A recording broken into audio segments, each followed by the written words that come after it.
أعوذ بالله من الشيطان اللعين الرجيم. بسم الله الرحمن الرحيم.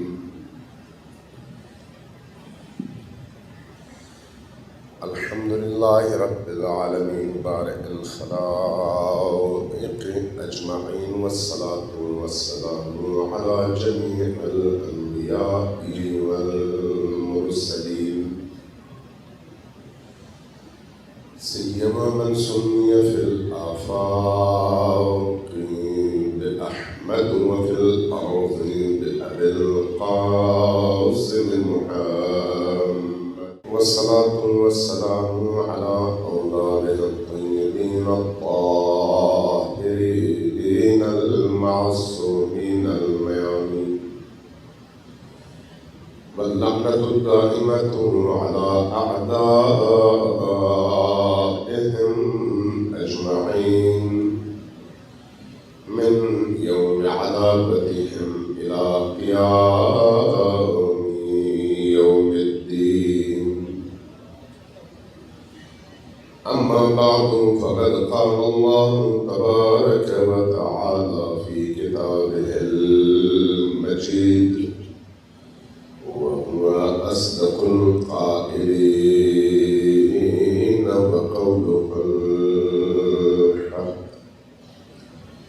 بسم الله الرحمن الرحيم. قل لا أسألكم عليه أجرا إلا المودة في القربى. صلى الله عليه وسلم.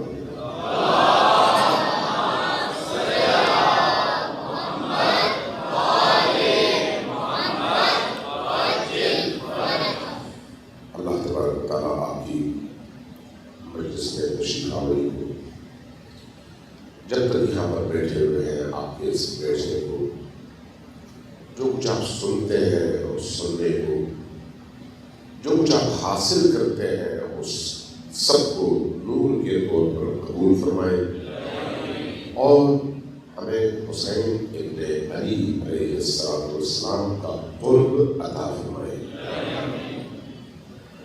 عزاداریہ سید الشہداء کربلا والوں سے قرب اور اپنے آپ کو زمین سے اٹھا کر آسمان والوں سے جوڑنے کا بہترین رستہ بھی ہے اور شارٹ کٹ بھی ہے۔ یہ ایسا شارٹ کٹ ہے کربلا کہ انسان چاہے کچھ بھی کر لے، جتنی تیزی کے ساتھ حسین ابن علی کے دروازے سے انسان خدا تک پہنچ سکتا ہے، کسی اور دروازے سے اس تیزی کے ساتھ اللہ تک نہیں پہنچ سکتا۔ اس کی وجہ یہ ہے کہ اللہ تبارک و تعالیٰ حسین ابن علی کو اپنی تمام تر رحمتوں کا باب قرار دیا ہے، دروازہ۔ قرآن کریم نے ہمیں بتایا کہ ان تعدوا نعمت اللہ لا تحصوها، اگر تم اللہ کی دی ہوئی نعمتوں کو گننا چاہو تو چاہے کچھ بھی کر لو، ان نعمتوں کو گن نہیں سکتے۔ ان نعمتوں میں سب سے بڑی نعمت حسین ابن علی، لیکن حسین ابن علی علیہ السلام کی قربانی اتنی بڑی ہے کہ اس قربانی نے اللہ تبارک و تعالیٰ کی تمام رحمتوں کے دروازے اس پورے عالم پر کھول دیے ہیں، اس پورے عالم۔ اس لیے انسان غیر انسان بھی اگر چاہے تو اس کی جو بھی خواہش ہے، جو بھی اس کا رزق ہے، جو بھی اس کی روزی ہے، اس تک پہنچنے کا مختصر ترین، جامع ترین اور آسان ترین رستہ حسین ابن علی ہے۔ ہمارے استاد تھے، آج سے کوئی تقریباً 40 سال پہلے کا واقعہ ہے، تقریباً 40 سال، 35-36 سال پہلے انہوں نے اس وقت مجھے یہ واقعہ سنایا تھا تو میرے ذہن میں وہ نقش ہو گیا، اس حوالے سے کہ حسین بن علی کا دروازہ کتنا وسیع، کتنا لوگوں کے لیے اٹریکٹیو اور اللہ کی نگاہ میں کتنا اہم ہے۔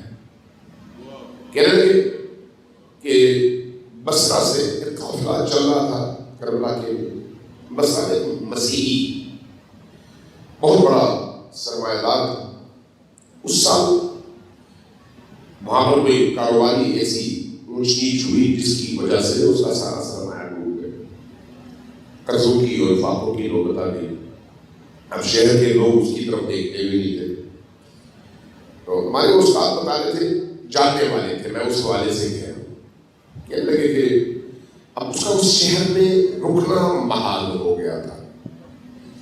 ایسی صورتحال میں وہ شہر سے نکلا کہ میں کسی اور شہر چلا جاتا ہوں، وہاں پر جا کے کچھ نہ کچھ کر لوں گا۔ شہر سے جیسے ہی باہر آیا تو دیکھا قافلہ تیار ہے کوچ کے لیے اور ان کی منزل کربلا ہے۔ خود یہ مسیحی تھا تو قافلے کے سالار کے پاس گیا، کہا کہ سنا ہے آپ جا رہے ہیں بصرہ سے کربلا کی طرف؟ کہا کہ میں اکیلا ہوں، مجھے بھی لے کے چلے۔ کہا کہ آپ کی تعریف، آپ کا تعارف کرو گے؟ کہا کہ ہم تو مسلمان ہیں بھائی، ہم تو جا رہے ہیں امام حسین کی بارگاہ میں۔ کہا کہ مجھے بھی لے کے چلے، میں آپ کے قافلے میں شریک ہوں گا، آپ کے زائرین کی خدمت کروں گا، جو اس شہر میں میرا رہنا محال ہو گیا۔ کہا ٹھیک، ساتھ چلے۔ رستے میں انہیں زائرین کی خدمت کرتے رہے، ان کا جو بھی کام تھا وہ اپنی بساط کے مطابق انجام دیتے رہے، یہاں تک کہ کربلا پہنچا۔ جو لوگ 1990 سے پہلے کربلا گئے ہیں ان کو معلوم ہے کہ باب القبلہ کے سامنے گراؤنڈ سا ہوتا تھا اور ویرانہ تھا اس کو، تو کہتے ہیں قافلہ جا کے باب القبلہ میں باہر اس صحن میں وہاں پر اس نے پڑا ہوا۔ اب اتنے لمبے سفر کے بعد ظاہر ہے تھکا ہوا ہے اور تھکن سے چور ہے، ایسی کیفیت میں خواہش تھی کہ ہر ایک اندر جائے اور بارگاہ حسینی میں سلام پیش کرے۔ اب سب جانا چاہ رہے تھے، یہاں پر سامان کی حفاظت کے لیے کوئی نہیں، تو انہوں نے سوچا کہ اسی نصرانی سے جو مسیحی ہے اس سے ہم کہتے ہیں یہی رک جائے۔ آئے، کہا کہ بھائی تم نے تو اندر جا کے کچھ کرنا نہیں ہے، اس لیے تم یہیں پر رک جاؤ، سامان کی حفاظت کرو، ہم زیارت کر کے واپس آتے ہیں، پھر کہیں پر جا کے باقاعدہ پڑاؤ ڈال کر اور پھر کھانے پینے اور باقی چیزوں کا انتظام کرنے کا روکے۔ رکا، لیکن یہ بھی تھکا ہوا تھا، باقی سارے لوگ گھر میں چلے گئے، یہ سامان کے ساتھ روکا، روک کر کچھ دیر بیٹھا ہوا تھا، اونگ آ گئی، سو۔ ہمارے استاد بتا رہے تھے کہ اس نے اس دین کے عالم میں دیکھا کہ ایک غنغنہ سا برپا ہوا اور آواز آئی مولا حسین تشریف لا رہے ہیں۔ کہتا ہے اب میرے لیے بھی چونکہ یہ بڑی انہونی سی چیز تھی، اس لیے میں بھی اب الرٹ ہو گیا، تو میں نے دیکھا حرم سے امام حسین علیہ السلام اور حضرت عباس علمدار دونوں باہر تشریف لائے۔ باہر آ کر امام حسین علیہ السلام نے حضرت عباس سے فرمایا کہ عباس ہمارے زائرین کی لسٹ لے کر آؤ۔ لسٹ آئی، آپ نے سارے لسٹ میں موجود نام گنوا دیے اور امام حسین علیہ السلام سنتے رہے۔ جب مکمل ہوئی لسٹ، فرمایا کیا تم نے سب کو گن لیا؟ کہاں؟ دوبارہ دیکھو۔ دوبارہ دیکھا، کہا کہ مولا سب کو میں نے گن لیا۔ کہا نہیں، کوئی رہ گیا ہے۔ کہا نہیں، کوئی نہیں، کہا سب کو نے گن لیا۔ جب 3 دفعہ یہ بات ہوئی تو مولا حسین علیہ السلام نے سر اٹھایا اور کہا کہ یہ جو سامان کے ساتھ بندہ بیٹھا ہوا ہے یہ کربلا آیا ہے اور ہمارا مہمان ہے، اس کو تم نے لسٹ میں کیوں نہیں لکھا؟ اب یہ مسیحی خود سن رہا ہے۔ جب مولا حسین نے کہا کہ اس کا بھی نام لکھو تاکہ نجات پانے والوں میں یہ بھی شامل ہو جائے، تو کہتا ہے کہ اس کیفیت میں میری آنکھ کھل گئی۔ جب میری آنکھ کھلی تو تو میں نے محسوس کیا کہ اللہ نے مجھے بصرہ سے اٹھا کر حسین ابن علی کے در پر ڈالا ہی اسی لیے ہے کہ میں نجات پا سکوں۔ کہنے کا مطلب یہ ہے کہ امام حسین علیہ السلام کے در پر کوئی بھی آئے، شرط یہ ہے کہ اس کے اندر تھوڑی سی نورانیت موجود ہو، چنگاری موجود۔ اگر چنگاری موجود ہو تو انسان نجات کی اس بارڈر اور ساحل تک پہنچ جاتا ہے۔ اگر چنگاری موجود نہ ہو تو پھر انا للہ و انا الیہ راجعون۔ میں اکثر یہ مثال دیا کرتا ہوں کہ جب آپ مقناطیس کو لوہے سے جوڑتے ہیں تو لوہے کو مقناطیس پکڑتا ہے۔ کیوں پکڑتا ہے؟ لوہے میں اس مقناطیس سے جڑنے کی صلاحیت ہوتی ہے، لیکن اگر اسی لوہے کی جگہ آپ کوئی اور دھات رکھ دیں وہ جڑے گی نہیں، وہ چپکے گی نہیں۔ لکڑی رکھ دیں نہیں چپکے گی، پلاسٹک رکھ دیں نہیں چپکے گی، پتھر رکھ دیں نہیں چپکے گی، لوہا ہی چپکے گا۔ کیوں؟ اس لیے کہ لوہے اور اس مقناطیس کے درمیان کچھ چیزیں ایسی ہیں جو مشترک ہیں، ایک دوسرے کی طرف کھینچتی ہیں۔ یہ جو کھینچنے والی قوت ہے یہی وہ چیز ہے جو دور بیٹھے دو لوگوں کو آپس میں جوڑ دیا ہے۔ آپ کہیں پر بھی چلے جائیں، آپ بس میں بیٹھے ہوئے ہوں، جہاز میں بیٹھے ہوئے ہوں، یہاں سے فرض کریں آپ کوئٹہ جا رہے ہوں، یہاں سے کراچی جا رہے ہوں، یہاں سے باہر جا رہے ہوں، اگر آپ کی ساتھ والی سیٹ پر کوئی شخص بیٹھا ہو، اس کے نام کے ساتھ علی لکھا ہوا ہو، اس کے نام کے ساتھ حسین لکھا ہوا ہو، اس کے نام کے ساتھ قاسم لکھا ہوا ہو، تو پہلا جو آپ کا تاثر بنتا ہے وہ یہ ہے کہ پردے کی ایک دیوار ہٹ گئی اور آپ اس کے اور وہ آپ کے قریب تر آ گئے، صرف نام کی وجہ سے۔ اور جیسے ہی تعارف ہوتا ہے اور آپ کو احساس ہوتا ہے کہ یہ بھی میری طرح علی کا نبی کے بعد کلمہ پڑھنے والا اور علی کی ولایت کو ماننے والا ہے، تو صرف اتنا جان لینا کافی ہوتا ہے کہ آپ کے اندر اس کے لیے ایک ایسی محبت پیدا ہوتی ہے جو کسی اور کے لیے نہیں ہوتی۔ یہ کون سی شکایت ہے؟ یہ کون سی کشش ہے؟ اہل البیت علیہ السلام کی کشش۔ یہ جو اہل البیت کی محبت ہے یہ محبت جوڑتی ہے، یہ محبت توڑنے سے روکتی ہے، یہ محبت ایک دوسرے کا ساتھ دینے پر مجبور کرتی ہے۔ کیوں؟ اس لیے یہ پاکیزہ محبت ہے۔ پاکیزہ محبت کی یہ خصوصیت ہے۔ جو مادی محبتیں ہوتی ہیں وہ محبتیں توڑتی ہیں، جو معنوی محبت ہوتی ہے چونکہ پاکیزہ اور نورانی ہوتی ہے اس لیے وہ محبت جوڑتی ہے۔ پیسے کی بھی محبت ہوتی ہے، زمین کی بھی محبت ہوتی ہے، جن سے مخالف کی بھی محبت ہوتی ہے، شہرت کی بھی محبت ہوتی ہے، سیٹ کی بھی محبت ہوتی ہے، عہدے کی بھی محبت ہوتی ہے، لیکن یہ ساری محبتیں توڑتی ہیں، جوڑتی نہیں ہیں۔ اس لیے ایک سیٹ ہو، دو بندے ہو، دونوں ایک دوسرے کو نیچا دکھا کر جا کر بیٹھنا چاہتے ہیں، لیکن جہاں پر آپ کو کوئی شخص اسی مجلس میں امام حسین علیہ السلام پر زیادہ روتا ہوا نظر آئے تو آپ کے دل میں اس کے لیے حسد کبھی بھی پیدا نہیں ہوتا، ایک رشک کی اور اس کے لیے محبت کی کیفیت پیدا ہوتی ہے۔ کیوں ایسا ہے؟ یہ معنوی محبت ہے، پاکیزہ محبت ہے، اور اس پاکیزہ محبت کی بنیاد وہ ہستیاں ہیں جو خود پاکیزہ ہے۔ جو چیز خود پاکیزہ نہ ہو اس کی محبت پاکیزگی لے کر نہیں آتی، جو چیز خود پاکیزہ ہو اس کی محبت پاکیزگی لے کر آتی ہے۔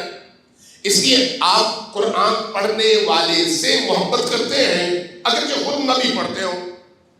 اللہ سے محبت کرنے والے کو آپ دیکھیں آپ کو خوشی ہوتی ہے اگرچہ آپ خود اللہ سے دور ہو۔ اگر نماز زیادہ پڑھنے والے کو دیکھیں تو آپ کو وہ اچھا لگتا ہے، کیوں؟ اس لیے کہ وہ اللہ کی بارگاہ میں سر سجود ہے۔ اگرچہ آپ خود اس طرح سے بہت زیادہ نمازیں نہ پڑھتے ہو، لیکن آپ کو اس سے محبت پیدا ہوتی ہے، کھچاؤ پیدا نہیں ہوتا، رقابت پیدا نہیں ہوتی. اس لیے اگر آپ کو کوئی ایسا نظر آئے جو حسین کا زیادہ جان نثار ہو تو آپ اس پر اپنی جان نثار کرنے کے لیے تیار ہو جاتے ہیں، اس لیے کہ وہ محبوب پاکیزگی اور نورانیت کا مرقع ہے. اس لیے اس کی محبت آپ کے اندر بھی پاکیزگی لے کر آتی ہے. عزاداری ہے سید الشہداء، وہ پاکیزگی لے کر آتی ہے. اس لیے میں آپ سے ایک اب یہاں پر بریکٹس میں ایک بات کروں، جو لوگ ممبر کی وجہ سے آپس میں لڑتے ہیں وہ حسینی نہیں ہے، یزیدی ہے. کیوں؟ حسین تو لڑا ہی نہیں سکتے، تو ممبر لڑانے کے لیے تو نہیں ہے، ممبر تو جوڑنے کے لیے ہے. اگر لڑا رہا ہے ممبر تو اس کا مطلب ہے یہ ممبر حسین نہیں ہے، ممبر یزید ہے، جو کہ اس میں وہ پاکیت نہیں آئے. اگر یہی بعضوں کا انتہائی افسوس کے ساتھ ایسے مناظر نظر آتے ہیں کہ اسٹیج میں اتنے مقرر موجود ہیں، ایک دوسرے کو مارنے پر تل جاتے ہیں کہ بھئی پہلے میں نے پڑھنا ہے، پہلے میں نے پڑھنا ہے. انسانی تکریم، انسانی عزت، انسانی وقار، امام حسین کا احترام، عزاداری کا احترام، سب کچھ ایک طرف رکھ کر غلاظتیں پکنے لگتے ہیں. کیوں؟ اسی کے اندر شیطان ہے، امام حسین نہیں ہے. وہ جو سٹیج سجا ہے وہ سٹیج تو ہے لیکن ممبر حسین نہیں ہے. اگر ممبر حسین ہو تو غلاظت کیسے آئے وہاں پر؟ ممبر حسین ہو تو پھر رقابت کیسے آئے؟ ممبر حسین ہو تو پھر حسد کیسے پیدا ہو؟ اسی طرح سے امامت مسجد کی ہو، اگر دو مولوی ایک دوسرے سے لڑ رہے ہو کہ میں نے کروانی ہے، اس کا مطلب ہے سمجھ لو اگر دونوں لڑ رہے ہیں تو دونوں ابلیس ہیں، رحمان کے نمائندے نہیں. رحمان کے نمائندے آپس میں نہیں لڑ سکتے. حسین ابن علی کی ترویج کرنے والے آپس میں نہیں لڑ سکتے. اگر آپ کو زیارت کی توفیق ملے اور آپ امام حسین علیہ السلام کی بارگاہ میں، حرم میں پہنچ جائیں، زری کے پاس پہنچ جائیں، کوئی شخص زری سے چمٹ کر زاروں قطار رو رہا ہو تو آپ کا جی کیا چاہے گا اس طرح سے روئے، لیکن اس کو وہاں سے ہٹا کر دھکا دے کر آپ کبھی بھی آگے نہیں بڑھیں گے. کیوں؟ اس لیے کہ وہ امام حسین کا مہمان ہے اور آپ کے دل میں حسین ابن علی کی وجہ سے اس کے لیے بھی نرمی، محبت، عقیدت اور احترام کا جذبہ پیدا ہوگا. کوئی شخص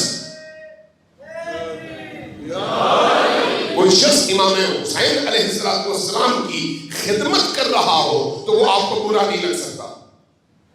اگر برا لگتا ہے تو اس کا مطلب ہے یا وہ ابلیس ہے یا آپ ابلیس ہیں، یا دونوں ابلیس ہیں. چونکہ یہ ہو نہیں سکتا کہ دو نجاستیں مل کر پاک ہو جائیں، ممکن نہیں ہے. یہ بھی نہیں ہو سکتا کہ ایک نجاست ہو اور ایک پاکیت ہو، ٹکرا جائیں اور پاک پاک ہی رہے، ممکن نہیں ہے. دو پاکیزگیاں اگر آپس میں آ کر مل جائیں تو وہ پاک ہی رہیں گی. جہاں پر پاکی ہوگی وہاں پر حسد نہیں ہوگا، جہاں پر پاکی ہوگی لڑائی نہیں ہوگی، جہاں پر پاکی ہوگی دشمنی نہیں ہوگی، وہاں پر رقابت نہیں ہوگی، رش ہوگا. ایک دوسرے کے لیے نفرت نہیں ہوگی، عزت، توقیر، احترام اور ایک دوسرے کی مدد اور تعاون کا جذبہ آپ کو نظر آئے گا.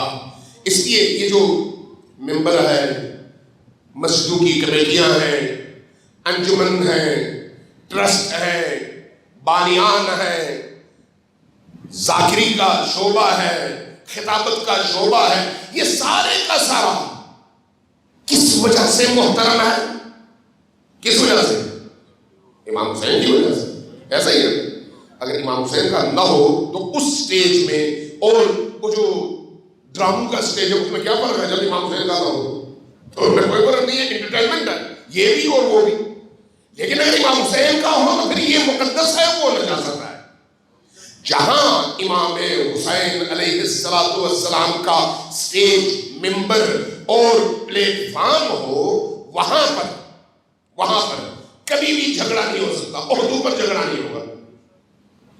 اختلاف رائے ممکن ہے ایک کی رائے یہ ہو ایسے کرنا چاہیے، دوسرے کی رائے یہ ہو کہ ایسے کرنا چاہیے، لیکن جھگڑا کبھی بھی نہیں ہوگا اور ایک دوسرے کے لیے نفرت کبھی بھی نہیں ہوگی، ایک دوسرے کو گرانے کی کوشش کبھی بھی نہیں ہوگی، چونکہ یہ جو کوشش ہے یہ ابلیسی ہے، یہ شیطانی ہے۔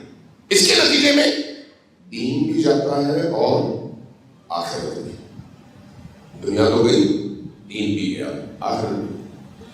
اس لیے یہ یاد رکھیں جہاں پر بھی دین کا معاملہ ہے، بعض وقت بڑا تعجب کی بات ہوتی ہے کہ عزاداری میں ایسی رکاوٹیں انجام پاتی ہیں، ایسی رکاوٹیں، ایسی دوڑ لگ جاتی ہے کہ یہ گروپ اس گروپ کو نکالنا چاہتا ہے، وہ گروپ اس گروپ کو نکالنا چاہتا ہے۔ یہ امام حسین کی عزاداری ہے؟ نہیں، کس کی ہے؟ آپ کے نفس کی، آپ کی خواہشات کی عزاداری ہے، امام حسین کی نہیں ہے۔ آپ کا یہ جو رونا ہے اپنی خواہشات پر ہے، اپنی خواہشات کا رونا ہے، امام حسین کا نہیں ہے۔ امام حسین پر رونے والی آنکھوں سے بہنے والا اشک انسان کو نجاستوں سے نکال کر معراج انسانیت تک پہنچاتا ہے۔ اس اشک میں حیات ہے، زندگی ہے، طاقت ہے۔ اس لیے چاہے عزاداری کی مجالس کے انعقاد کا مسئلہ ہو، چاہے تبرکات اور نیازوں کے بنانے بانٹنے کھلانے کا مسئلہ ہو، چاہے ممبر سجانے کا مسئلہ ہو، چاہے امام بارگاہ یا مسجد بنانے کا مسئلہ ہو، چاہے پڑھنے اور سنانے کا مسئلہ ہو، ان تمام چیزوں میں اگر حسین ابن علی ہے تو پھر محبت ہے، پھر خدمت ہے، پھر پیار ہے، پھر نورانیت ہے۔ ورنہ اگر حسین ابن علی نہیں ہے تو پھر کچھ بھی نہیں ہے، صرف تاریکی ہے اور ظلمت ہے۔ امام حسین علیہ السلام سے اٹیچمنٹ اور وابستگی انسان کو متاثر کرتی ہے، متاثر۔ آپ کسی گھر میں جب جاتے ہیں، شادی ہو رہی ہو تو اس شادی کے گھر میں آپ کی اپنی کیا کیفیت بنتی ہے، اور اگر اسی کی جگہ کوئی ماتم کا گھر ہو، کوئی بندہ فوت ہو گیا ہو، وفات پا گیا ہو، وہاں پر جا کر آپ کی کیا کیفیت بنتی ہے۔ یعنی اٹیچمنٹ کے یہ اثرات ہوتے ہیں، یہ اثرات امام حسین علیہ السلام سے اٹیچ ہونے اور وابستہ ہونے کا اثر سب سے پہلے انسان کے روح پر ہوتا ہے، سب سے پہلے۔ اس لیے ہمیں کہا گیا ہے کہ چاہے تم کہیں پر بھی ہو، کیسے بھی ہو، امام حسین سے جڑ جاؤ، پاکیت آنا شروع ہو جائے گی، چونکہ دروازہ یہ رحمت حسین ابن علی ہے۔ امام حسین سے جڑ جاؤ، تمہارے اندر زندگی کی حرارت شروع ہو جائے گی۔ یہ ہم عام طور پر سنتے ہیں کہ امام حسین علیہ السلام نے کربلا میں آخری موقع پر ایک آواز دی، حل من ناصر ینصرنی۔ کیا مطلب ہے اس آواز کا؟ کوئی ہے جو میری مدد کرے۔ مجھے یہ بتائیں امام حسین علیہ السلام کو کسی کی مدد کی کیا ضرورت تھی؟ کیا ضرورت تھی؟ امام حسین کو اپنی جان بچانی تھی، سارے جان نثار تو شہید ہو چکے تھے۔ تو پھر اس نعرے کا، اس شعار کا مطلب کیا ہے؟ کیوں کبھی مشرق، کبھی مغرب، کبھی شمال، کبھی جنوب کی طرف دیکھتے ہوئے اونچی آواز سے پکارتے تھے، حل من ناصر ینصرنی؟ کیا کوئی ہے جو میں حسین کی مدد کرے؟ اصل میں حسین اپنی مدد کے لیے آواز نہیں دے رہے تھے، بلکہ آواز دے رہے تھے کہ مجھ سے جڑ کر خود زندہ ہو جاؤ، چونکہ مجھ سے کٹنے کے بعد تم چلتی پھرتی لاشیں ہو۔ اگر تم زندہ ہونا چاہتے ہو تو مجھ سے جڑ جاؤ، مجھ سے جڑو گے تو تمہارے اندر زندگی کی حرارت پیدا ہوگی۔ اس لیے آپ دیکھیں قرآن کریم میں بھی، قرآن کریم میں من ذا الذی یقرض اللہ قرضا حسنا، تم میں سے کون ہے جو اللہ کو قرضہ دے، قرض حسنہ دے؟ کون کہتا ہے؟ کون؟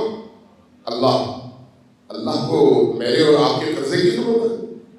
نہیں۔ کیوں کہہ رہا؟ کون ہے تم میں سے جو مجھے قرضہ دے؟ من ذا الذی یقرض اللہ قرضا حسنا، کون ہے؟ کیوں ایسا ہے؟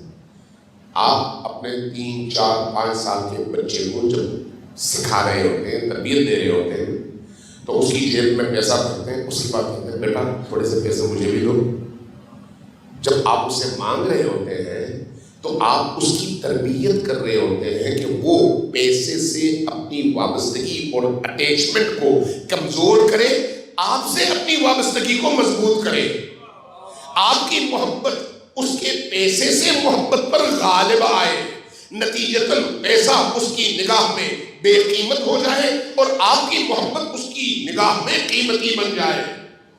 آپ ایک بشر کی حیثیت سے، اللہ کے ایک بندے کی حیثیت سے جب آپ ایک بچے کی تربیت کرتے ہیں تو اس روش پر کرتے ہیں۔ اللہ بھی جب ہماری تربیت کرتا ہے تو ہمیں کہتا ہے کہ جو کچھ دیا ہوا ہے وہ تو میرا ہے، تم تو اپنی مرضی سے پلک بھی نہیں جھپک سکتے، تم اپنی مرضی سے سانس بھی نہیں لے سکتے، تم اپنی مرضی سے دل کی دھڑکن کو جاری نہیں رکھ سکتے، تم اپنی مرضی سے قدم نہیں اٹھا سکتے، لیکن میں تمہاری تربیت چاہتا ہوں کہ تم اس دنیا میں جن زنجیروں میں جکڑے ہوئے ہو وہاں سے نکلو اور میرے سائے میں آ جاؤ۔ اگر تم میرے سائے میں آ گئے تو پھر میں تمہارا ہو جاؤں گا، اور میں جس کا ہو گیا وہ پھر سب چیزوں کا مالک ہے۔ آپ نے امام حسین علیہ السلام کا جملہ تو پڑھا ہوگا اور سنا ہوگا یقیناً، بڑا معروف اور بہت ہی پر اثر جملہ ہے، ما وجد من فقدک وما فقد من وجدک۔ میرے رب جس نے تجھے پا لیا اس نے پھر کیا کھویا؟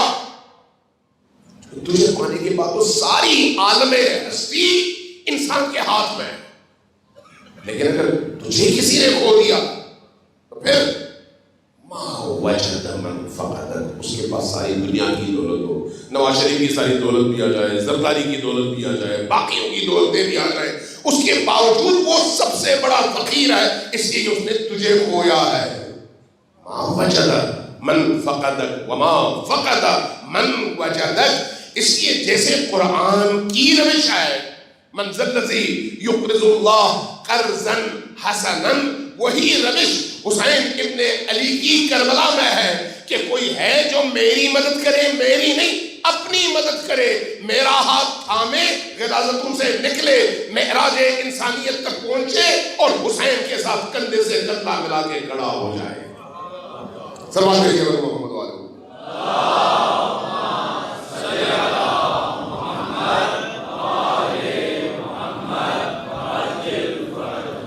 اس لیے حسین ابن علی کی یاد شعور میں اضافہ کرتی ہے، عقل میں اضافہ کرتی ہے۔ اگر یہ شعور میں اضافہ نہ کر سکے تو پھر یہ یاد نہیں ہے۔ پانی اگر انسان کے بدن کی نجاست کو دور نہ کر سکے تو وہ پھر کس چیز کا پانی ہے؟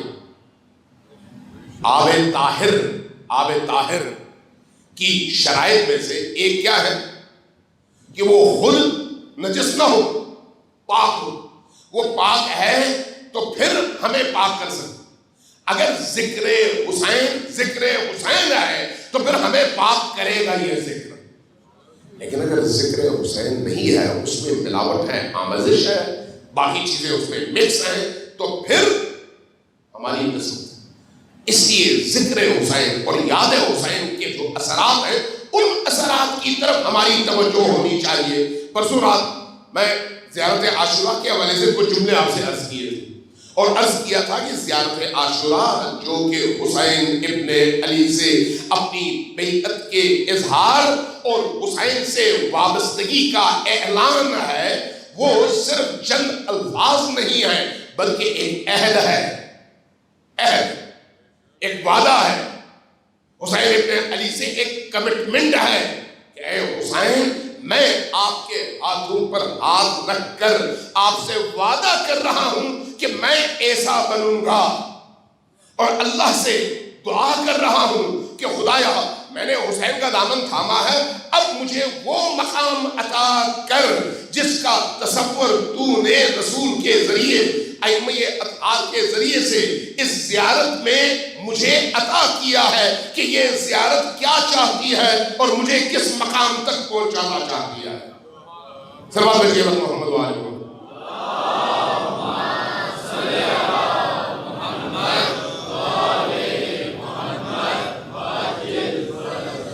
ذرا اونچی آواز سے صلوات بھیجیے دوبارہ پر محمد و آل محمد.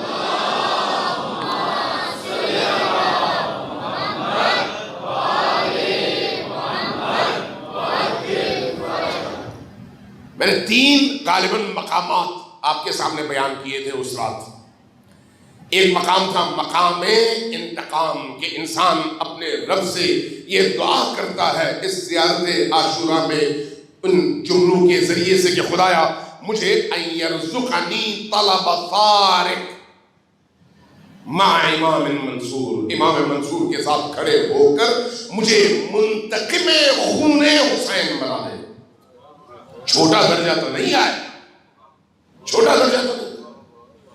دوسرا جو ہمارا مطالبہ ہوتا ہے یا درجہ ہے، مقام ہے، جس مقام پر میں فائز ہونے کی دعا کرتا ہوں اپنے رب سے زیارت عاشورہ میں، وہ مقام معیت ہے، کہ وہ مقام جہاں پر میں اپنے معصوم امام کے ساتھ کھڑا ہو کر اسی فضا میں سانس لوں جس فضا میں میرا امام سانس لیتا ہے. میں کیا دعا کرتا ہوں؟ ان یجعلنی معکم فی الدنیا والآخرہ، اس دنیا میں بھی اور اس دنیا میں بھی، دونوں جگہ مجھے وہ مقام معیت عطا کر.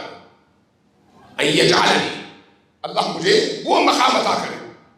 اور تیسرا مقام جس کا تذکرہ ہوا تھا مقام وجاہت ہے. مقام وجاہت جو ہم دعائے توسل میں پڑھتے ہیں، یا وجیہن عند اللہ اشفع لنا عند اللہ.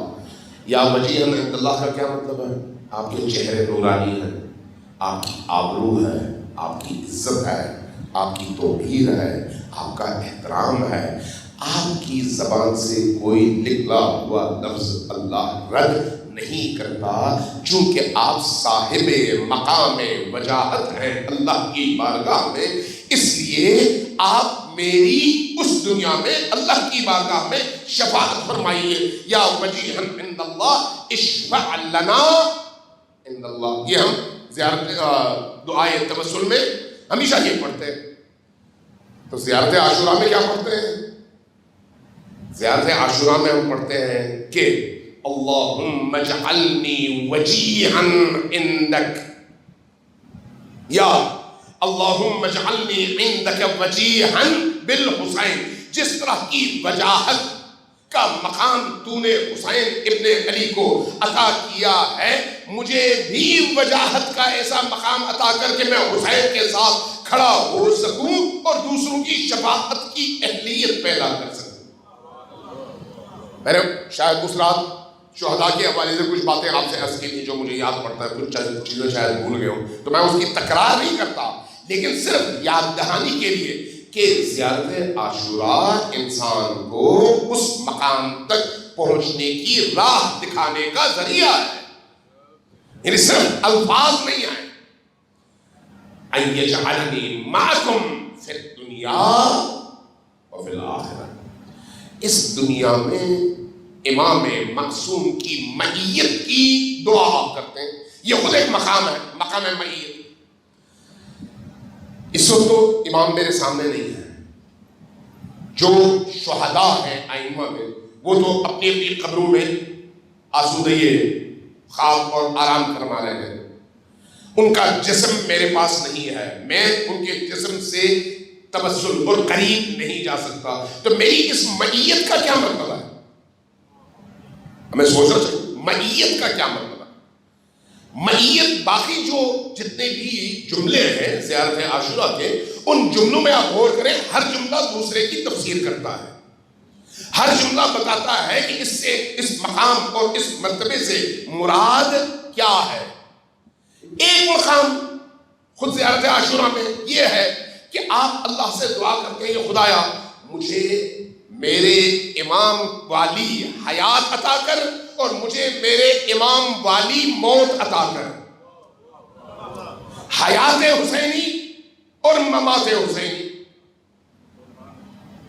آپ اگر عید فطر اور عید قربان میں جو آپ نماز پڑھتے ہیں، اس نماز میں جو آپ دعا پڑھتے ہیں، اللہم اہل الکبریاء والعظمہ واہل الجود والجبروت اگر اس کے تسلسل میں آخر تک جائیں تو آپ کو وہاں پر بھی کچھ ایسی ہی دعائیں نظر آتی ہیں.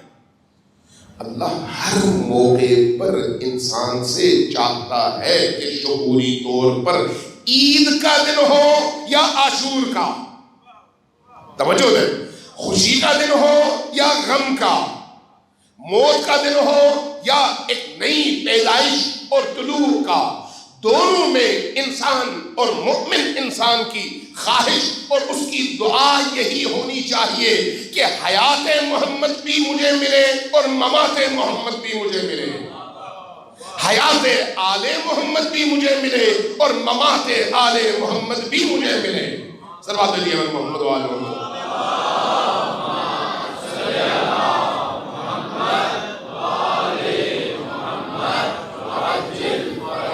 ایک دفعہ پھر ذرا اونچی آواز سے صلوات بھیجیے محمد و آل محمد.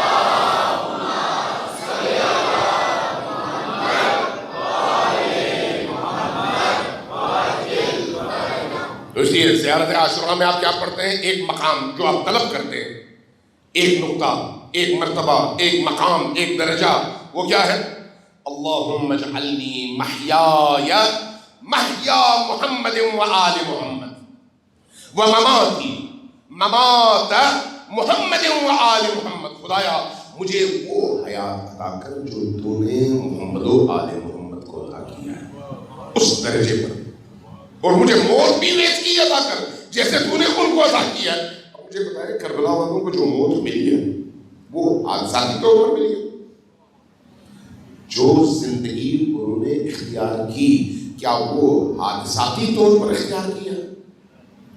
اچانک دھماکہ ہوا اور ان کو وہ زندگی مل گئی، یا اچانک کوئی ایسا طوفان آیا اور ان کو اس طرح کی موت اور اس طرح کی شہادت مل گئی؟ نہیں، وہ حیات بھی شعوری ہے اور یہ ممات بھی شعوری ہے.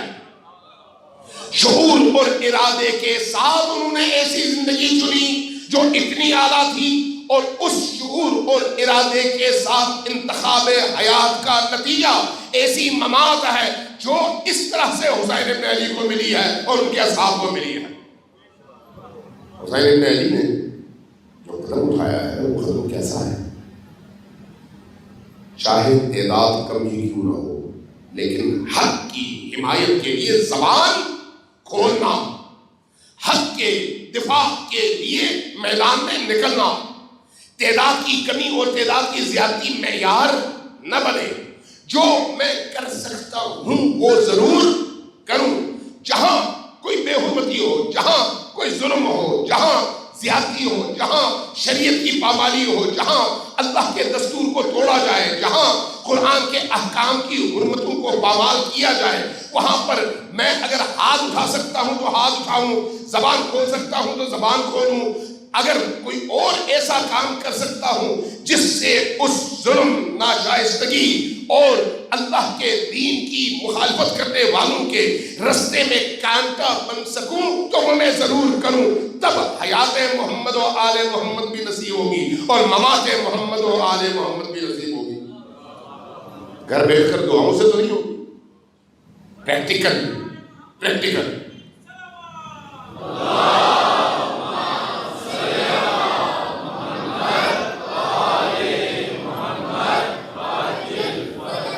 ذرا اس پر تھوڑی سی توجہ دیں. امام حسین علیہ السلام نے اپنے ارد گرد جس طرح کا ماحول دیکھا تھا، اس ماحول میں وہ کون سی بنیادی چیز تھی جس نے حسین ابن علی کو مدینہ سے باہر نکلنے کا راستہ دکھایا؟ دین کی بنیادوں پر حملہ، دین کی بنیادوں پر حملہ. اور بظاہر کون لوگ تھے؟ مسلمان، کافر نہیں. آج کے دور میں بھی تو اس طرح کے لوگ تھے، آج کے دور میں بھی تو ایسے واقعات ہوئے. اگر آپ ماضی کے ان 30-35 سالوں میں دیکھیں تو ان 30-35 سالوں میں آپ کو اسی آپ کے اپنے معاشرے کے اندر، چونکہ اس وقت بات ہو رہی ہے حیات محمد و آل محمد اور ممات محمد و آل محمد کی، تو اب ایک موضوع ایسا چھڑ گیا ہے جس کے کچھ پہلوؤں پر بات کرنا ضروری ہے. اس لیے پھر میں وہ نکات چھوڑ دیتا ہوں، ان پہلوؤں پر ذرا آ جائیں. ایک دفعہ صلوات بھیجیں پر محمد و آل محمد.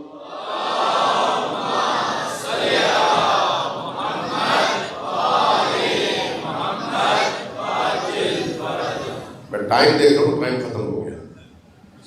اب اگر میں بحث چھیڑ دیتا ہوں تو پھر جو ہے یہ خود کم از کم 1 گھنٹے کی گفتگو ہے تاکہ مطلب آپ تک پہنچ جائے اور آپ اس کو جذب کر سکیں. لیکن میں صرف اشارہ کر گزر جاتا ہوں. مجھے یہ بتائیں کہ گزشتہ ان 30-35 سالوں میں پوری دنیا کے اندر جو تحرک پیدا ہوا اس کا سب سے بڑا نشانہ کون تھا؟ کون تھا؟ مکتب توحید. شیعہ نہ کہیں مکتب توحید. یہ مکتب توحید صرف دعووں سے وجود میں نہیں آتا کہ میں بہت بڑا موحد ہوں، میرے علاوہ سب مشرک ہیں. دعووں سے وجود میں نہیں آتا. توحید کے علم بردار کے ہاتھ میں توحید کا پرچم بھی ہونا ضروری ہے. اور جب توحید کے علم بردار کے ہاتھ میں توحید کا پرچم ہوگا تو وہ تمام شرک کی قوتوں کے مقابلے میں کھڑا ہو جائے گا. دنیا میں 2 طرح کی تحریکیں تھیں. ایک توحید کی وہ تحریک تھی جو شرک ہی کی خدمت کے لیے وجود میں آئی اور جس کے مظاہر ہم نے دیکھے کہ ائمہ کے قبور کی پامالی، انبیاء کے آثار کی پامالی، اللہ کے دین کے ان مقدس ترین آثار کی پامالی توحید کے نام پر اور شرک کے عنوان سے. یہ وہ شیطانی عنوان ہے جس کو توحید کا لبادہ پہنایا گیا. لیکن دوسری طرف توحید کا ایک پرچم ایسا بھی تھا جو ایک ایسے مرد قلندر نے اٹھایا کہ اس کے ہاتھ میں اس پرچم کے آنے کے بعد دنیا کی مشرق اور مغرب کی تمام قوتیں، تمام کی تمام وہ طاقتیں مل گئی، متحد ہوئی ایک شخص اور ایک آواز کے خلاف کہ اس کو ہم نے یہ پرچم اٹھانے نہیں دینا. پوری دنیا کی وہ جو آپس کی ان کی دشمنیاں تھی ختم ہو گئی. پاکستان میں اس کا ایک چھوٹا سا آپ نے مظاہرہ دیکھا نا مادی حوالے سے، میں معنوی بات نہیں کر رہا، مادی حوالے سے جب مختلف پارٹیوں کے مقابلے میں ایک شخص کھڑا ہوا تو باقی سب نے اس کے خلاف متحد ہو کر ایک سلسلہ شروع کر دیا. بعد اوقات ایسا ہو، یہ آپ کی سیاست ہے، اس سیاست سے غرض نہیں ہے. لیکن جو معنوی حوالے سے آپ نے گزشتہ ان 50 سالوں میں دیکھا ایک زمین کے خطے میں ایک آواز اٹھی اور وہ آواز ایک مرد قلندر کی تھی جس کے گھر میں بوریا تھا، جس کے پاس کوئی فوج نہیں تھی، جس کے پاس کوئی پیسہ نہیں تھا، جس کی لب پر قرآن کی آیات تھی، جس کے دل میں کربلا کا درد تھا، جس کا مقصد حسین ابن علی کے عاشورہ کے پیغام کو ہر انسان تک پہنچانا تھا. جب اس مرد قلندر نے توحید کا یہ پرچم بلند کیا تو آپ نے دیکھا امریکہ بھی، روس بھی، فرانس بھی، مغربی تمام طاقتیں بھی، پھر ان کے سائے میں پلنے والے مسلمان نما تمام وہ سلاطین اور حکمران بھی سب مل گئے کہ ہمارے اس مشترکہ نظام کو ایک مذہبی چہرے نے جب چیلنج کیا ہے تو ہم اس کو سانس نہیں لینے دیں گے. ہر طرح کی مشکلات پیش آئی لیکن اس کے باوجود جب اللہ کسی کا پرچم بلند کرے تو ساری دنیا مل کر اس کو سرنگو نہیں کر سکتی. اور یہی ہوا 40 سالوں میں. ان 40-45 سالوں میں آج دیکھیں اس مرد قلندر کا اٹھایا ہوا پرچم آج پوری دنیا میں اسلام کا سب سے بڑا پرچم ہے، اسلام کا سب سے اونچا پرچم. اس کے دنیا میں کہیں پر اگر کوئی بات ہوتی ہے تو تمام قوتیں مل کر جس پرچم کو سرنگوں کرنے کے لیے زر، زن، زور تمام چیزیں استعمال کرتے ہیں. میڈیا کو استعمال کرتے ہیں، جنگی قوانین کو استعمال کرتے ہیں، اقوام متحدہ کو استعمال کرتے ہیں، معیشت کو استعمال کرتے ہیں، بینکنگ کے نظام کو استعمال کرتے ہیں، سرمایہ دارانہ نظام کو استعمال کرتے ہیں، ہر وسیلے کو استعمال کرتے ہیں تاکہ اس پرچم کو گرا سکیں.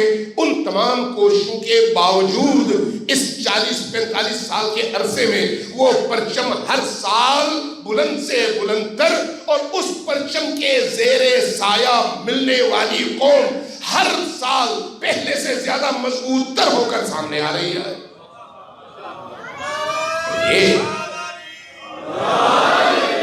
یہ کیا ہے؟ حسین کا پرچم، حسین کا پرچم۔ اس لیے یہ جو داعش کا پرچم نکالا گیا، یہ کیا تھا؟ یہ توحید کے عنوان سے شرک کے نوکروں کو توحید کا لباس پہنا کر اس حقیقی دین کے پرچم کے مقابلے میں کھڑا کرنا۔ آپ نے اس کا انجام دیکھیں، اس کے نتائج دیکھیں۔ پوری دنیا جڑی ہوئی تھی، پوری دنیا لگی ہوئی تھی۔ کس لیے؟ تاکہ اسلام کا چہرہ مس کر سکے، اسلام کا حقیقی چہرہ مس کیا جائے۔ حقیقی چہرہ کہاں سے ملتا ہے؟ کربلائے حسین سے، جہاں پر جرأت بھی ہے، عقل بھی ہے، استدلال بھی ہے، معنویت بھی ہے، اور انسان کی فکری اور روحانی تمام ضرورتیں بھی وہاں پر مہیا۔ اس مکتب کے چہرے کو داغدار کرنے کو آپ، میں اس پر بہت تفصیل سے اگر بات کرنا چاہ رہا ہوں، میں نے جیسے پہلے عرض کیا کہ کم از کم 1 گھنٹے کی گفتگو ہونی چاہیے تاکہ اس کے تمام پہلوؤں کو واضح کیا جا سکے۔ وقت نہیں ہے، اب وقت ختم ہو گیا، تو اس لیے صرف اشارتاً میں گزر رہا ہوں۔ لیکن اس کا نتیجہ آپ نے دیکھا کہ مغربی دنیا نے 7,000 ٹریلین ڈالرز یوز کیے، استعمال کیا، اور ان کو ذلت اور رسوائی کے علاوہ اور داعش کی لاشیں اور ان کی لاشوں کا ملبہ اٹھانے کے علاوہ کچھ نہیں ملا۔ یہ اللہ کی وہ نصرت ہے جس کی تہ میں آپ کو کربلا کا پیغام اور کربلا کا خون نظر آتا ہے۔ جن لوگوں نے داعش کے خلاف اس طرح کے اقدامات کیے، وہ کون لوگ تھے؟ ہمارے اور آپ ہی کی طرح کے لوگ، پاکستان سے بھی کچھ لوگ گئے تھے۔ آج تک ان کے خانوادے زیر عقاب۔ ساری دنیا قبول کرتی ہے بظاہر کہ داعش دین دشمن بھی ہے، انسانیت دشمن بھی ہے، جمہوریت دشمن بھی ہے، شدت پسند بھی ہے، دہشت گرد بھی ہے، تمام کے تمام اس طرح کے عناوین داعش کے لیے سب قبول کرتے ہیں، امریکہ سے لے کر پاکستان تک۔ لیکن اسی داعش کو شکست دینے کے لیے جب کوئی جوان جاتا ہے تو 8 سال 10 سال گزرنے کے باوجود اس کو اٹھا لیا جاتا ہے اور اس کا نام و نشان بھی غائب ہو جاتا ہے۔ نعرہ کچھ اور، پریکٹیکل کچھ اور۔ آپ نے داعش کے مقابلے میں جن جوانوں نے افغانستان سے آ کر، عراق سے جا کر، لبنان سے جا کر، یورپ سے جا کر، ایران سے جا کر، یمن سے جا کر، دنیا کے مختلف علاقوں سے مقابلہ کیا ایک پرچم کے سائے میں اور داعش کو شکست دی، وہ تو ہونا یہ چاہیے تھا کہ پوری دنیا میں وہ ہیروز بنتے، اس لیے کہ اس آج کی معاصر دنیا کے سب سے بڑے دہشت گرد چہرے کو شکست دینے کا صحرا ان کے سر ہے، ہونا تو یہ چاہیے تھا۔ لیکن آج بھی اس کے متاثرین مسنگ کی صورت میں پاکستان میں بھی موجود ہیں۔ کئی خانوادے ایسے ہیں جن کے جوان اداروں نے غائب کیے ہوئے ہیں، ریاست کے مختلف شعبوں نے ان کو اٹھا لیا ہے، اب تک ان کو چھوڑنے کا نام نہیں لیتے۔ جرم کیا ہے؟ کوئی نہیں۔ پاکستان میں انہوں نے قانون توڑا ہے؟ نہیں۔ کسی کو مارا ہے؟ نہیں۔ کسی کے خلاف کوئی کام کیا ہے؟ نہیں۔ تو کیا کیا ہے؟ داعش کو مارا۔ داعش کو مارنا جرم ہے؟ نہیں۔ پھر جواب کوئی۔ یہ وہ اندھیر نگری ہے، اندھیر نگری، نعرہ کچھ اور عمل کچھ اور۔ اب بھی کراچی میں لوگ بیچارے انہی خانوادوں کے لوگ کیمپ میں بیٹھے ہوئے ہیں اور مطالبہ کر رہے ہیں کہ کسی طرح سے ہمارے ان گمشدہ جوان ہمیں واپس کرو۔ کئی ایک کے والدین کا انتقال ہو چکا ہے، کئی ایک ایسے ہیں جن کے گھر کے باقی لوگ بھی دنیا سے اٹھ چکے ہیں، کئی ایک کی مائیں اس انتظار میں یہ دن گزار کر سسک کر دنیا سے جا چکی ہیں۔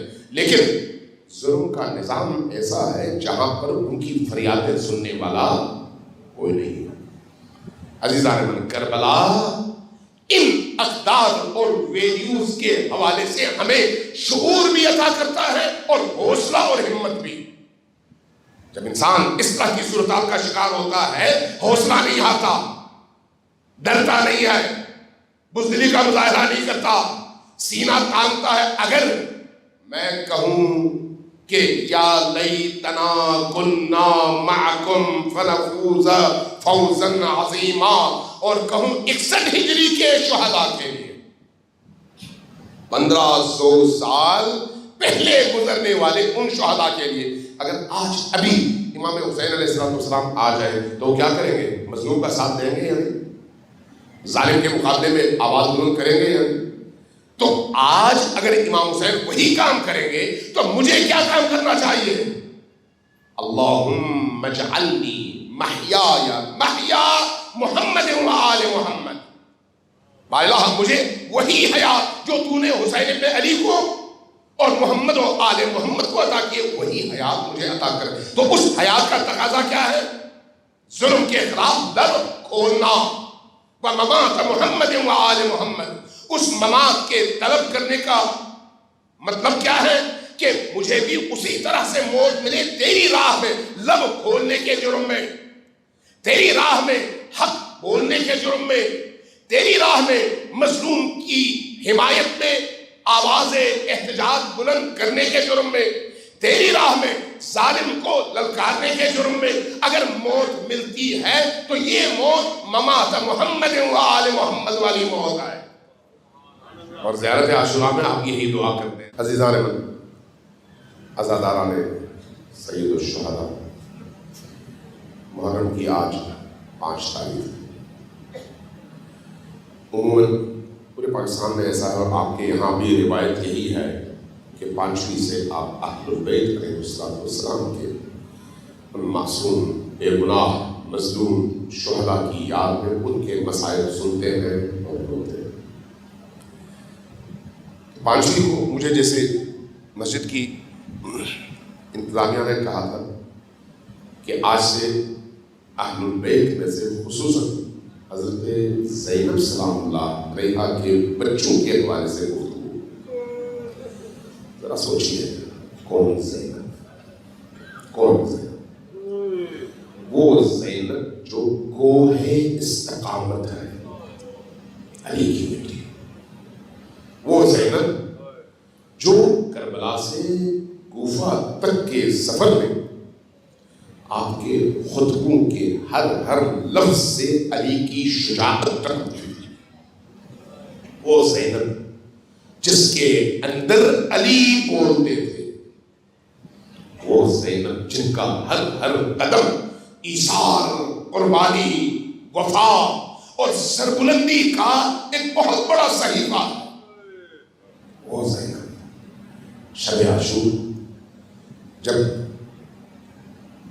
اپنے دونوں بچوں کو لے کر خیمے میں حضرت زینب سلام اللہ علیہا تشریف لائی تو آپ سوچتے ہوں گے کہ حضرت عبداللہ ابن جعفر تو مدینہ میں رہ گئے تھے، تو حضرت زینب کیسے ان 2 بچوں کو لے کر آئے؟ بعض مورخین نے لکھا ہے کہ جب حضرت زینب سلام اللہ علیہا کی شادی ہو رہی تھی حضرت عبداللہ ابن جعفر سے، وہیں پر شرط رکھی گئی تھی کہ جب کربلا کا سفر ہوگا تو پھر بھائی اور بہن ساتھ ہوں گے، جدا نہیں ہوں گے۔ کیوں؟ اس لیے کہ یہ جو سفر کربلا ہے اس کا ایک صفحہ حسین ہے تو دوسرا صفحہ زینب ہے۔ زینب کے بغیر وہ سفر نہیں ہے، کامیاب نہیں ہے۔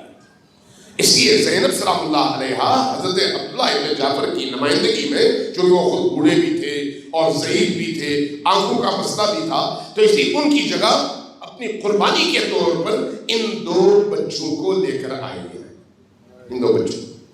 لہذا جب شب عاشور ان 2 بچوں کو قریب لائی ہے تو اپنے سینے سے لگا کر کہتے ہیں کہ بچوں کل عاشور ہے، کل شہادت کا دفتر کھلنا ہے۔ جب اہل البیت کے جوانوں کی شہادت کا وقت شروع ہو جائے تو کہیں ایسا نہ ہو کہ تمہاری کسی کمزوری کی وجہ سے زینب کا سر مولا کے سامنے جھک جائے۔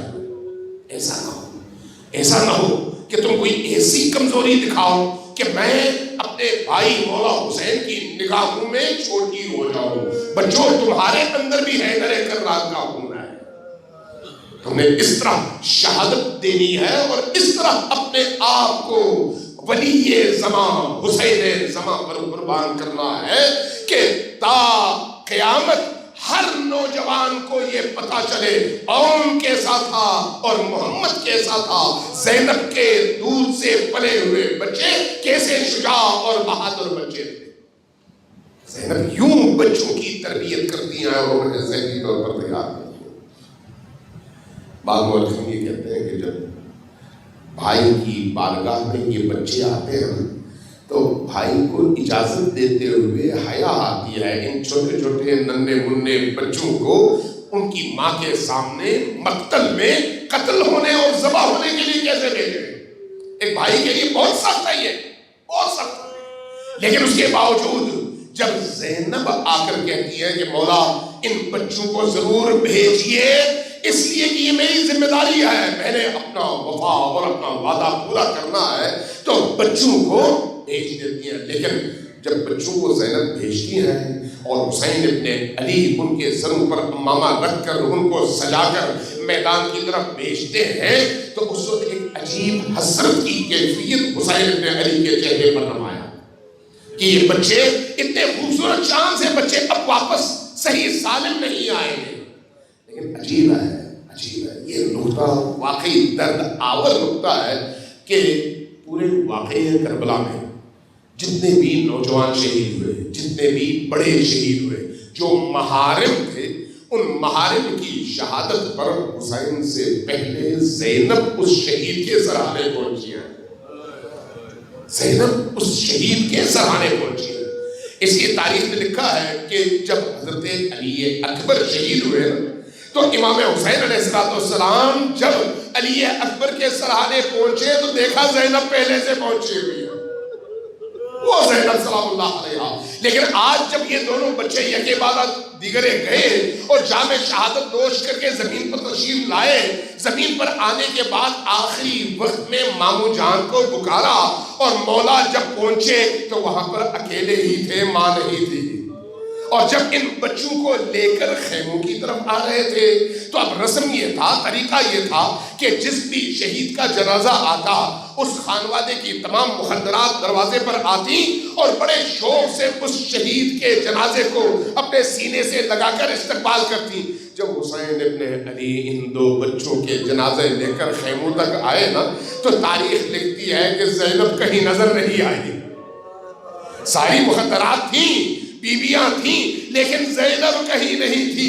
اگر پوچھیں گے نا بی بی آپ کیوں نہیں تھیں تو فرمائیں گی میں کیسے اپنے بھائی کی نگاہوں میں شرمندگی دیکھتی کہ میری نگاہوں میں نگاہیں وہ نہ ڈال پاتے اس لیے کہ میرے بچے شہید ہوئے ہیں۔ لہذا جب جنازے آئے تو زینب سلام اللہ علیہا دروازے پر نہیں آئی، وہ اندر ہی رہی۔ کربلا کا واقعہ گزر گیا، شام غریبہ میں زینب سلام اللہ علیہا نے وہ دیکھا جو کسی اور نے نہیں دیکھا، وہ مظالم دیکھے۔ اس لیے کسی نے کہا تھا کہ اگر کربلا میں زینب نہ ہوتی تو کربلا ہی میں مر چکی ہوتی۔ کربلا کو حیات ملی ہے تو وہ زینب سے ملی ہے، وہ زینب جنہوں نے شب 11 شام غریبہ میں علی کے جوہر دکھائے اور بتایا کہ میں علی کی بیٹی ہوں، وہی زینب جو کربلا سے کوفہ تک شجاعت کا پہاڑ بن کر کھڑی ہوئی، وہی زینب جو دربار کوفہ میں بھی اور دربار دمشق میں بھی حسین کی بہن بھی اور قافلہ سالار بھی اور علی کے کھنکتے لہجے میں علی کا خطبہ بیان کرنے والی بیوی بھی بن کر کھڑی رہی۔ جب یزید کی طرف سے پوچھا گیا کہ آپ لوگوں کی کوئی خواہش ہے تو ایک خواہش کا اعلان ہوا، ایک خواہش کا اظہار، وہ کیا؟ ہمیں رونے کا موقع نہیں ملا، ہم نے رونا ہے، ہمارے شہداء کے سر ہمارے حوالے کر دو تاکہ ہم اپنے شہداء کے سروں کو گود میں لے کر رو سکیں۔ رونے کی اجازت مانگی جا رہی ہے، اجازت ملتی ہے۔ تاریخ میں لکھا ہے کہ جب یہ سروں کو وارد کیا گیا قید خانے میں، فرش عزا بچھائی گئی، بیویاں اب رو رہی ہیں، شہداء کے سر ایک کے بعد دیگرے داخل کیے جا رہے ہیں، ایک دفعہ حضرت عباس کا سر داخل ہوا، ایک بی بی آگے بڑھی، اس سر کو اٹھایا، اپنے سینے سے لگایا۔ حضرت علی اکبر کا سر داخل ہوا، ایک بی بی آگے بڑھی، اس سر کو اٹھایا، اپنے سینے سے لگایا۔ حضرت علی اصغر کا سر داخل کیا گیا، ایک بی بی آگے بڑھی، اس سر کو اٹھایا، اپنے سینے سے لگایا۔ ایک دفعہ اچانک دو سر ایک ساتھ داخل ہوئے۔ یہ جب دو سر ایک ساتھ داخل ہوئے تو دیکھا کوئی بی بی اٹھی نہیں ان سروں کو قبول کرنے کے لیے۔ جب کوئی نہیں اٹھی تو لانے والوں نے پوچھا کہ کیا ان سروں کا کوئی وارث نہیں آیا؟ تو ایک کونے سے آواز آئی کہ یہ سر زینب کے لخت جگر اون و محمد کے ہیں، لیکن زینب کو اپنے بچوں کا نہیں بلکہ اپنے مولا حسین کے سر کا انتظار ہے کہ حسین کا سر آئے تو زینب اپنے سینے سے لگا کر رونا شروع